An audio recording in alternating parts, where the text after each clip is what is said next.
Is wiser enough to do the work on time. చూడండి, ఈ అనేది ఏంటి? Subject. Is wiser. Who is wiser? Is wiser. So wiser అనేది ఇక్కడ adjective. ఎంత వైజర్? Enough wiser. ఈ ఎనఫ్ అనేది వైజర్ని డిస్క్రైబ్ చేస్తుంది, అంటే ఇది అడ్వర్బ్. ఎప్పుడైతే ఎనఫ్ అడ్వర్బ్ లాగా వర్క్ చేస్తుందో అందులో యూజ్ చేసే అడ్జెక్టివ్ పాజిటివ్ ఫామ్లో ఉండాలి. అంటే వైజర్ కాదు, ఇది wise. Is wise enough to do the work on time.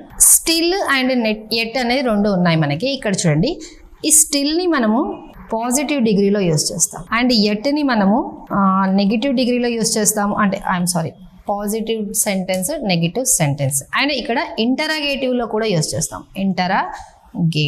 ఇంటరాగేటివ్లో కూడా యూజ్ చేస్తాం. అయితే ఈ స్టిల్ అనేది మనకి అడ్జెక్టివ్ లాగా యూజ్ అవుతుంది